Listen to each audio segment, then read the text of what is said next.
Listo, jóvenes, bienvenidos a nuestra tercera y última hora de clase por esta semana número 8.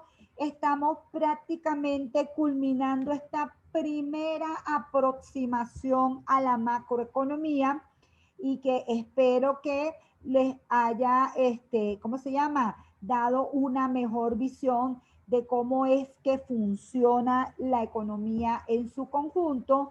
Venimos de hablar entonces de la política económica y cómo entonces la política económica permite alcanzar unos objetivos macroeconómicos y además hemos dicho que la cosa suena bastante complicada porque en el corto plazo, siempre que el gobierno se esté acercando a su objetivo de impulsar la economía, esa propia dinámica que se genera del lado de la demanda, si hay algunas restricciones del lado de la oferta, va a ir generando presiones para que los precios suban y va a ir generando inflación, ¿ok? Entonces, también cuando sabe que hay problemas en la economía de inflación y entonces quiere ir al objetivo de, ¿cómo se llama?, controlar la inflación, pues sus políticas lamentablemente van a ir generando un desestímulo, bien sea en la inversión, bien sea en el consumo o en las exportaciones netas, dependiendo de la variable que utilice,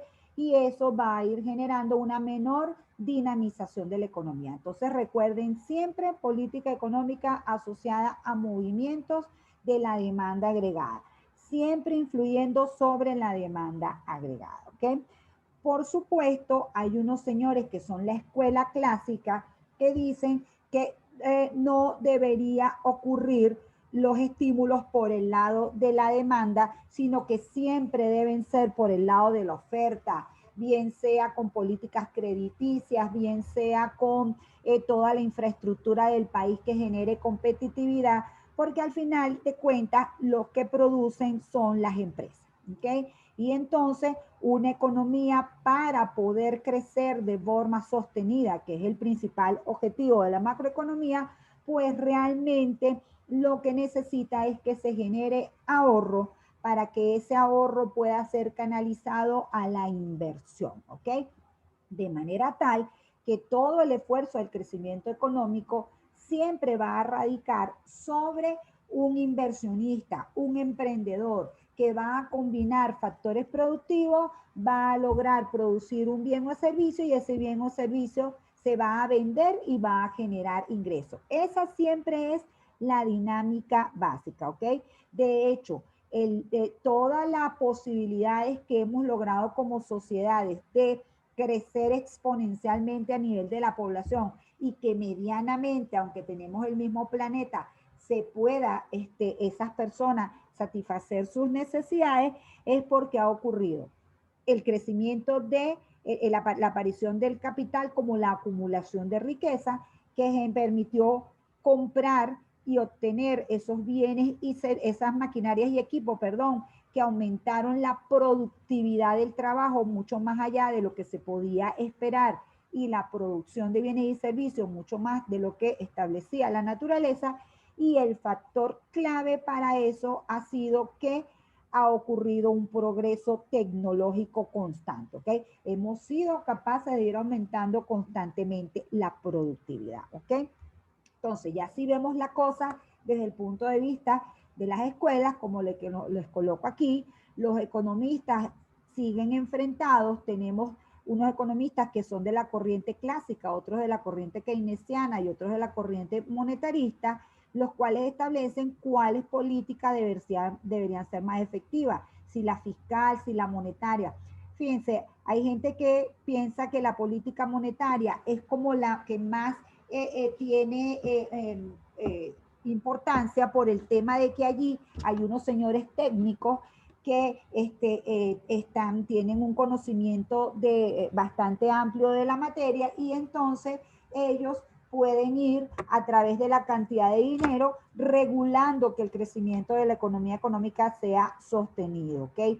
Al contrario que del lado fiscal, por ejemplo, siempre que se acercan los procesos de elecciones, ¿verdad? Los procesos políticos, así la economía esté cerca de su capacidad de producción o de su PIB potencial, siempre están ganados a gastar más para dinamizar la política. Entonces, es muy fácil que se ligue el ciclo político con el ciclo económico y que allí hayan distorsiones. Sin embargo, vuelvo y repito, a la hora de la chiquita, cuando hay grandes depresiones, como la que se vivió en los años 30, como la que se vivió en el año 2008 con la crisis financiera, como la que se está viviendo a partir de 2020 con la pandemia, pues realmente son los gobiernos los que pueden ayudar a sacar a la economía de un estancamiento económico severo, ¿ok? Pero bueno, ya cada quien se va formando en economía, cada quien ya se va formando cómo cree que debe ser mejor que funcione la cosa. Repito, los clásicos pensando que el enfoque tiene que ser del lado de la oferta, generar ahorro, que ese ahorro permita invertir, que esa inversión aumente la formación de capital y que se genere un trabajo productivo que permita producir bienes y servicios.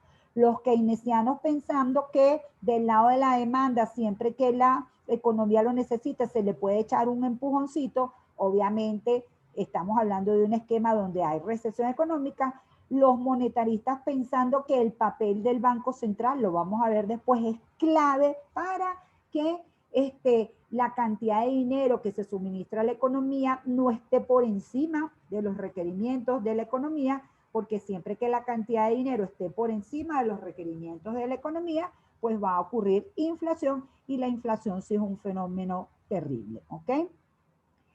Fíjense que le dejo como cierre, en lo que sí hay mucho consenso es que en el largo plazo la meta es el crecimiento económico y que para lograrlo se necesita sacrificar un poco del consumo hoy para estimular el ahorro. Este ahorro es la principal fuente de financiamiento para que se den las inversiones que permiten una expansión continua de la oferta agregada, o como diría Adam Smith, el proceso de formación y acumulación de capital es la base que diferencia a una nación rica de una nación pobre. Entonces, todas las sociedades se enfrentan en el presente a decidir cuánto consumir y cuánto ahorrar. En la medida que sean capaces de consumir menos y de ahorrar más, van a ir generando la mayor recursos para seguir creciendo en el futuro.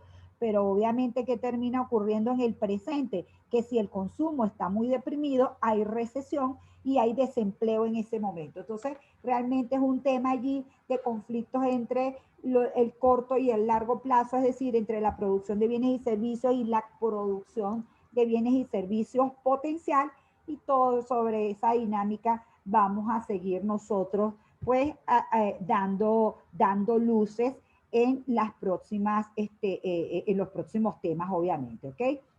De esta guía, ya lo último que queda es el anexo donde están los conceptos de las variables macroeconómicas. Todos estos conceptos los estamos desarrollando a lo largo de del curso, ¿ok? Entonces, bueno, lo importante es que ustedes los tengan aquí presentes, que los estudien para que cada vez los comprendan mejor y entonces eso aumente su comprensión de esta ciencia. ¿Está claro?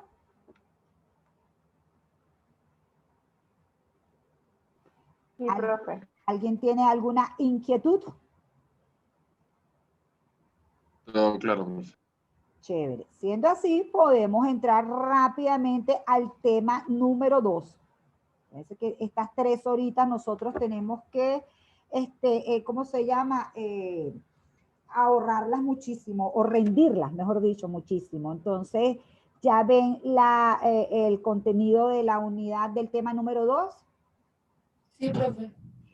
Fíjense, una vez que hemos hecho entonces esta primera aproximación de la macroeconomía y que gracias al flujo circular de la renta hemos logrado determinar cuáles son los actores económicos, qué papel juega cada actor económico en la economía, y las dos principales tareas de la macroeconomía, repito, la de analizar y calcular variables macroeconómicas y la de mejorar resultados macroeconómicos en el futuro.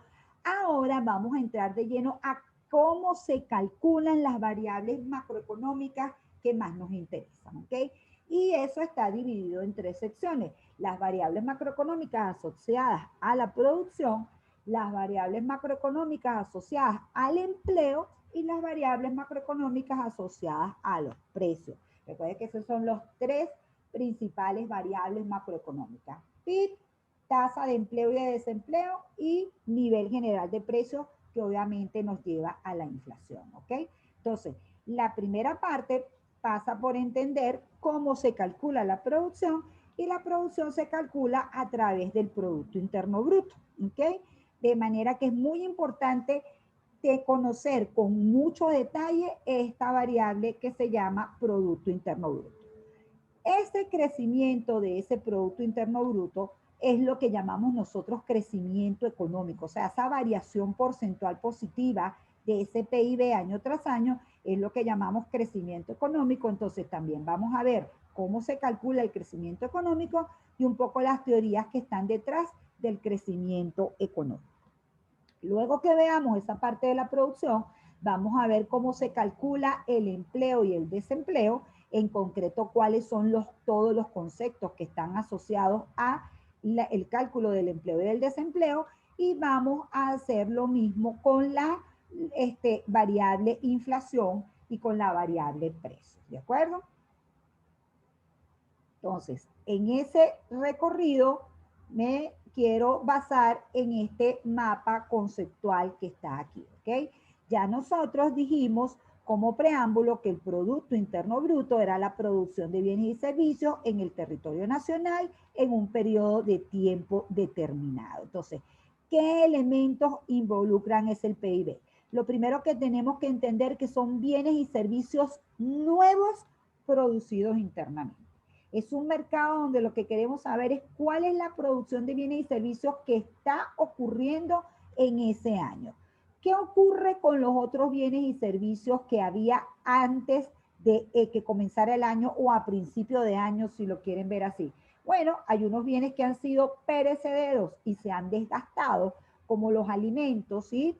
Como los servicios fueron cosas que se realizaron en ese año anterior, y luego hay unos bienes de capital que puede ser que en este nuevo periodo lo que haya es un traspaso de propiedad, es decir, que haya compra-venta de esos bienes y servicios, pero eso va a ser un traspaso de una propiedad, no es una producción nueva. Todos esos bienes y servicios que ya existen en la economía se consideran parte del stock de capital inicial, se consideran parte de todo lo que era la infraestructura, la capacidad de producción, los inventarios, todo el stock inicial de capital de una economía. Lo que va a ocurrir en la economía entonces es que va a haber un proceso de producción de bienes y servicios. Una parte de esos bienes, de esa producción de bienes y servicios se va a dedicar al consumo, otra al ahorro. Va a haber un proceso de financiamiento de cómo ocurrió, o sea, de dónde salieron los recursos para generar esa producción de bienes y servicios y cuál va a ser entonces el nivel de inversión de ese año, y ese nivel de inversión de ese año va a alimentar o va a generar el stock de capital al final de ese periodo, ¿ok? Entonces, repito, en el caso de un año en particular, vamos a estar hablando de lo que ocurre con los bienes nuevos. Para calcular este PIB, que tiene asociadas muchas variables macroeconómicas importantes, se utilizan tres enfoques. Y esos tres enfoques nos llevan al mismo resultado. ¿Cuáles son esos tres enfoques? Por un lado se calcula el PIB por el lado de la producción, ¿ok? Esa combinación de capital y trabajo, cuántos bienes y servicios nuevos permitió generar en un periodo de tiempo determinado. Por otra parte, se calcula el ingreso que recibieron los dueños de los factores productivos, es decir, cuánto se ganó el factor trabajo, cuánto se ganó el factor capital, porque recuerden que al final con ese ingreso es que esos dueños de empresas, esos gerentes de empresas, esos trabajadores de empresas van a poder adquirir los bienes y servicios, ¿ok? ¿Qué otra cosa nos indica el PIB? El PIB nos indica el tamaño de la economía de un país. Lo que se hace es que existe un sistema contable llamado cuentas nacionales, en el cual se registran todas las transacciones que que están asociadas con el Producto Interno Bruto, todos los países, un poco más de 200 países que existen, usan la misma metodología para calcular el PIB y obviamente en un determinado año cada país llega a un determinado nivel, ¿ok? Lo que ocurre entonces es que después se hace una jerarquización desde el que produjo el PIB más alto hasta el que produjo el PIB más pequeño y entonces eso permite hacer una especie de ranking donde vamos a tener economías grandes, las que producen el mayor PIB, economías medianas y economías pequeñas. ¿Okay? Entonces, este es un indicador muy, muy importante. Estos bienes y servicios se valoran a los precios del año corriente, es decir, ¿cómo hacemos para sumar todos estos bienes y servicios nuevos? ¿Cómo hacemos para sumar, por ejemplo, entradas de cine con impulsos de celular, con minutos de conexión a internet, con barriles de petróleo, con kilos de cereales, con número de celulares? ¿Cómo hacemos para sumar todas esas unidades? Pues lo que hacemos es que las cantidades se multiplican por los precios del año en estudio y se trabaja con un indicador monetario, ¿ok? Con un indicador en unidades monetarias. Obviamente se hace en la moneda de cada país. En el caso de Venezuela, el PIB está en términos de millones de bolívares. Eso nos va a dar un indicador que llamamos PIB nominal, donde, repito, las cantidades están valoradas a los precios de cada año. Sin embargo, también va a ser importante valorar todas esas cantidades de todos los años a un mismo nivel de precios, que es el precio del año base, para poder tener un indicador de volumen, para poder tener un indicador de cómo van creciendo la producción de bienes y servicios, no por efecto de aumento de los precios, sino porque genuinamente se estén produciendo más bienes y servicios, ¿ok? Eso lo vamos a entender, esa metodología con calmita, ¿ok?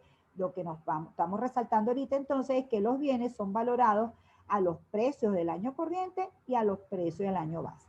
Esto permite obtener un indicador de PIB real como un indicador de volumen y un indicador de PIB nominal como un indicador que recoge la variación de los precios y la variación de las cantidades. Así que siempre vamos a entender la economía como un asunto de precios y de cantidades, ¿ok? Siempre, jóvenes. Así lo hicimos cuando vimos la parte microeconómica. Veíamos cantidad de equilibrio, precio de equilibrio. Fíjense que no llegamos a hacer un solo ejercicio donde viéramos las ventas totales. Obviamente aquí sí vamos a tener que trabajar con valores totales y multiplicar precios por cantidades, porque si no, no vamos a poder saber ni qué pasa con la variable precios, ni qué pasa con la variable cantidad, porque ya este es un mercado que los incluye a todos. ¿Qué más queremos saber del PIB? El PIB también nos permite obtener un indicador de bienestar económico que se llama el PIB per cápita. ¿Cómo se obtiene el PIB per cápita? Este PIB se divide entre la población de ese país y entonces tenemos un ingreso promedio por habitante. Por supuesto, en la medida que en esa economía haya mucha concentración de la riqueza en muy poquitas manos, este PIB per cápita no va a ser representativo del ingreso de todos los ciudadanos. En la medida que esta economía tenga una mejor distribución de la riqueza, este ingreso promedio por habitante va a ser más representativo. Lo que sí es seguro es que si yo comparo este PIB per cápita por países, los países donde se genera el PIB per cápita mayor van a tener individuos con una mayor calidad de vida que los países donde se genera un PIB per cápita menor. Fíjense que al final lo que estamos haciendo es depurar cálculos que ya por allá en el año 1776 el señor Adam Smith intuyó que eran muy importantes. Es decir, calculamos la producción de bienes y servicios total por actividad económica y total, calculamos la productividad de cada factor, del factor trabajo y del factor capital, y dividimos ese PIB entre la población para conseguir un indicador de riqueza de esta nación conocido como el PIB per cápita. ¿De acuerdo? ¿Qué más vamos a tener aquí? Que a partir de este Producto Interno Bruto se obtiene el Producto Interno Neto y el ingreso nacional disponible. En las gráficas que les hice ahorita les coloqué la I de ingreso y les dije que era un sinónimo de PIB. Realmente para llegar del Producto Interno Bruto al ingreso nacional de la economía, como ya estas son la contabilidad, no hacemos ningún supuesto simplificador, sino que calculamos todas las variables que nos permiten llegar al ingreso nacional disponible y eso también lo vamos a ver aquí. Fíjense que aquí les presento, déjenme poner esto grande, una gráfica donde pueden observar el PIB por países. Fíjense que para poderlos comparar todos están calculados en miles de millones de dólares. Estos son los datos para el 2020 y de este lado tenemos el PIB per cápita medido en dólares para el año 2020. Repito, este es sumar toda la producción de bienes y servicios de cada uno de los países. Este es dividir esa producción de bienes y servicios entre el número de habitantes de ese país. Entonces, como pueden observar en este ranking, de un total de 190 países, generan algo así como 93.889,50 miles de millones de dólares, ¿ok? De esos 93.000 millones, Estados Unidos genera 22.675,20 miles de millones, siendo la primera economía o la economía más grande del planeta. La segunda economía que le sigue, y hay algunos indicadores que acercan un poco más esta brecha, es China, ¿ok? Y China produce 16.642,32. En este esquema que está aquí, pues podemos observar que China todavía está lejos de Estados Unidos, sin embargo que la suma de ellas dos es casi que el 40% de la producción total, ¿sí? Si nosotros hagámoslos para tener el monto exacto, si nosotros hacemos 22.6 más 16.6 da 39.2 entre 93.9, eso nos da que es el 41,7%. Es más del 40% del PIB del planeta lo generan estos países. Claro, fíjense que esto está por países. Entonces el tercero es Japón, cuarto Alemania, quinto Reino Unido, sexto India, séptimo Francia, octavo Italia, noveno Canadá y décimo Corea del Sur. Si nosotros no estuviéramos respetando el criterio de distribución política de los países, sino que aceptáramos el criterio de distribución económica e incluyéramos aquí la Unión Europea estaría aquí en el segundo lugar, ¿ok? Pero si dejamos como la distribución geográfica y política que tiene el mundo, pues realmente el primer país de la Unión Europea que aparece es Alemania en el número 4 y que genera un PIB de 4.319 miles de millones de dólares, ¿ok? Fíjense que luego está India. Importante, en estos primeros 10 no sale un solo país de América Latina. Brasil llegó a estar hasta hace poco en el lugar 9, en el lugar 8, pero toda América Latina realmente está pasando por una crisis de crecimiento económico tremenda. Obviamente Venezuela, lo de Venezuela es una cosa particularmente dramática, pero realmente todo el continente tiene así como extraviada la brújula del crecimiento económico, ¿ok? Entonces, bueno, el primer país de América Latina que aparece en el ranking es Brasil, y fíjense que el PIB es 1.492 miles de millones. En el puesto 15 está México con 1.192,48 y después mucho más allá está Argentina con 418,15, ¿ok? Además, Venezuela está en el puesto 91 con 42,53 millones de dólares. Si recuerdan, yo les llegué a decir que el PIB de Venezuela llegó a ser 350 millones de dólares, ¿sí? Es decir, está ubicada, si este fuera el ranking, sería 1, 2, 3, el cuarto país, ¿sí? Pero dada la debacle económica tan estruendosa que tenemos, pues nada, el nivel es, estamos al puesto 91, ¿ok? En el caso del PIB per cápita, entonces repito, ya es este PIB entre la población. Obviamente Estados Unidos y China tienen unas poblaciones enormes. Sin embargo, en el caso de Estados Unidos, es el sexto país con el PIB per cápita más alto, con 67.430 dólares. Fíjense, si nosotros dividimos 67.430 dólares entre 12, porque eso es ingreso anual, nos dan un ingreso mensual de 5.619 dólares. No todo el mundo gana 5.619 dólares en Estados Unidos, pero repito, esta es una medida de promedio que nos indica cuánto ganan las personas, y si vemos la distribución en Estados Unidos, pues la verdad que hay un número importante de personas que ganan eso mensual, ¿ok? No es la gran mayoría, pero es un número importante de personas, ¿ok? Ahorita no tengo los datos de la distribución de la riqueza de Estados Unidos.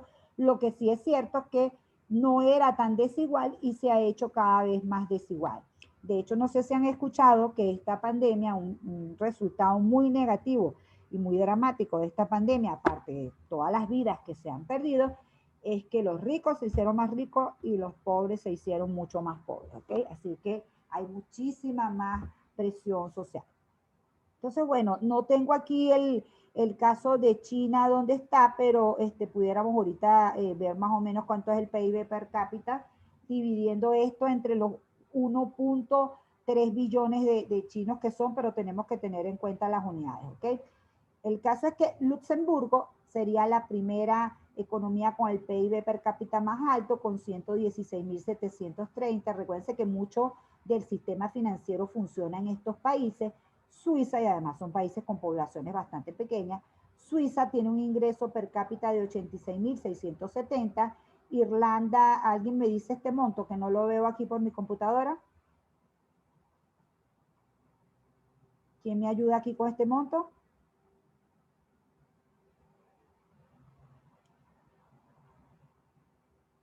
¿Aló?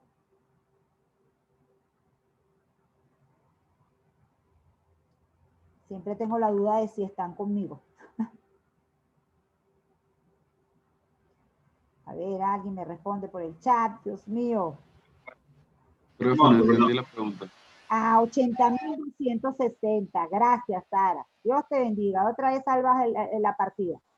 Y en el caso de Noruega, 78.330, Qatar 70.000, Islandia 66.000. Fíjense que hay varios países aquí de Asia, ¿ok? Tenemos Bahamas y Uruguay en el caso de Venezuela como los que aparecen. Bahamas en el puesto 26 y Uruguay en el puesto 47, ¿ok? Y fíjense que los niveles son bastante alejados de lo que es el PIB per cápita de lo que llamamos las economías más industrializadas del mundo. Venezuela aparece en el puesto 134 con 2.430, y ojo que he visto PIB más dramáticos que eso, ¿sí? Fíjense que si dividimos 2.430 entre 12, eso nos da un ingreso mensual de 200 dólares, y bueno, es bastante la cantidad de gente que no gana 200 dólares mensuales, ¿sí o no? ¿Mm? Hay estimaciones que en vez de 200 ya esto va por 50 dólares mensuales, lo que es el PIB per cápita de Venezuela, ¿sí? ¿Alguien quiere preguntar algo? ¿Alguien quiere comentar algo? ¿Alguien tiene alguna duda? Todo claro, profe. ¿Sí? Repito, hay gente que dice que estos indicadores pues no no son del todo representativos, pero bueno, jóvenes, son una buena aproximación de más o menos cómo va la cosa, ¿ok?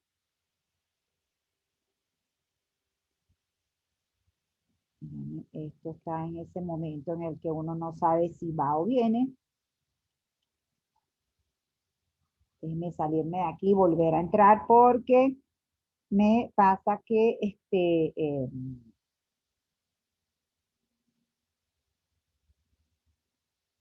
se sale.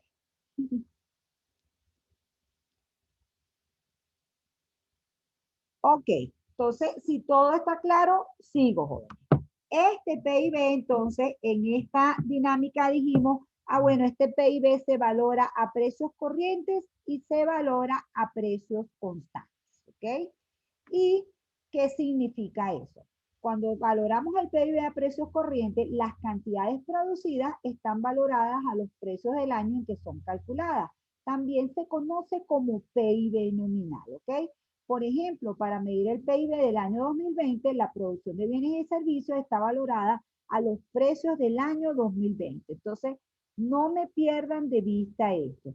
Siempre vamos a estar hablando de valores, valores medidos en las unidades monetarias de ese país, y siempre vamos a estar hablando a lo interno de cantidades producidas a los precios que son vendidas, y por supuesto, si yo multiplico precios por cantidades, estos valores sí se pueden sumar para las distintas actividades económicas, ¿de acuerdo? Entonces tenemos un primer indicador que se llama PIB nominal. Luego tenemos un segundo indicador que se llama PIB a precios constantes o PIB real. ¿Qué es lo que ocurre en este PIB real a precios constantes? Por cierto que en Venezuela la institución encargada de hacer estas valoraciones es el Banco Central de Venezuela, ¿ok? Las autoridades económicas, en este caso el Banco Central de Venezuela, recopila cuáles son las ventas que se producen en un determinado año en las empresas, en todas las empresas, y esas cantidades las multiplican por los precios que tenía ese producto en el año base. ¿Cuál es el objetivo de esto? El objetivo de esto es que nosotros podamos sumar estos valores que tienen las cantidades del año en estudio por los precios del año base. ¿Qué va a permitir esto, joven? Esto va a permitir que cuando yo quiera saber el crecimiento económico de ese valor, que cuando yo quiera saber el crecimiento económico de ese valor, pues entonces voy a recoger cuánto es el crecimiento del PIB real porque he mantenido los precios constantes. En cambio, cuando quiera saber qué pasó con el PIB nominal, esta variación que está aquí me va a recoger la variación tanto del precio como de la cantidad. ¿Ok? Entonces, fíjense que de lo que se va a tratar esta unidad entonces es de, perdón.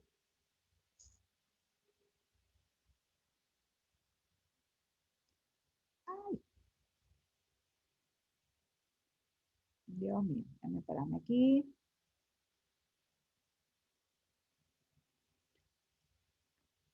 Paciencia, algún día llego.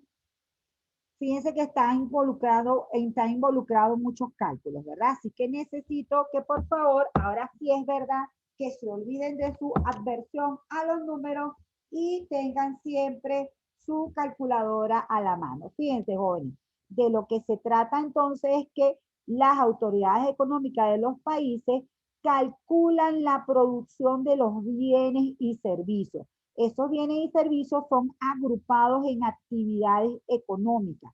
¿Cuáles son las actividades económicas? Agricultura, minería, industria, electricidad, suministro de agua, construcción, comercio, restaurantes y hoteles, transporte, comunicaciones, instituciones financieras, seguros, bienes inmuebles, servicios prestados a las empresas, servicios del gobierno y otros. Aquí en estos otros están las actividades recreativas, ¿sí? Los cines, cualquier otra actividades que no estén desarrolladas aquí. Lo que hacen los bancos centrales es que le preguntan a estas empresas cuáles fueron sus ventas, ¿ok? Y además le preguntan cuál fue la cantidad que vendieron en sus productos.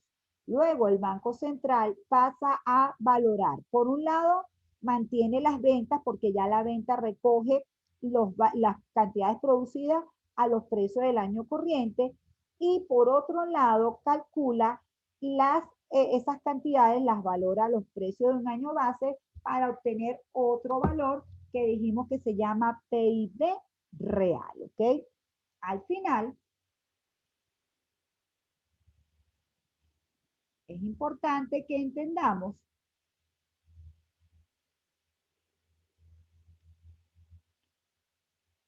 que a nivel macroeconómico, déjenme aquí un momentito,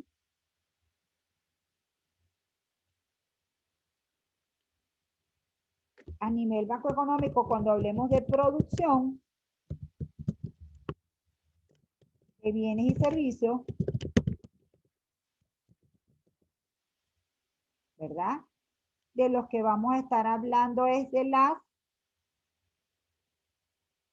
ventas de las empresas, o el valor de ventas, como le quieran decir, y al final ese valor de ventas se va a conseguir multiplicando el precio al que son vendidas las cantidades, ¿ok? ¿Ok? Esto es a nivel de cada empresa. Aquí. A nivel de cada empresa. A nivel total de la economía,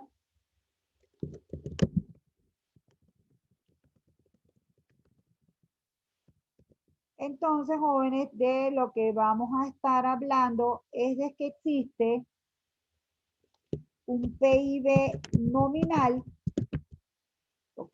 Que es lo que nosotros vamos a estar llamando ventas, o vamos a decirle más bien P por Q. P por Q. Y eso va a ser el precio, el nivel general de precio de la economía multiplicado por las cantidades totales, y las cantidades totales las vamos a llamar PIB real. ¿Okay? Quiere decir entonces que en la economía es importante calcular el PIB nominal y el PIB real. Y es muy importante entender que este famoso nivel general de precios, una forma muy importante de calcularlo es despejarlo de esta fórmula. Es decir, que el nivel general de precios vamos a obtenerlo de dividir el PIB nominal entre el PIB real. Y todo eso lo vamos a multiplicar por 100 para obtener un índice. Jóvenes, van a tener que trabajar con esos cálculos. Entonces, como les digo, por favor, estén muy atentos en las próximas clases que vamos a estar trabajando con esos cálculos, ¿sí? Entonces, bueno, esto ha sido todo por hoy. Si tienen alguna inquietud, pues seguimos en contacto por WhatsApp. Un placer enorme haberlos visto en la mañana de hoy, ¿ok? Un abrazo, joven. Muchas gracias, profe. Ahí. Hasta luego, profe.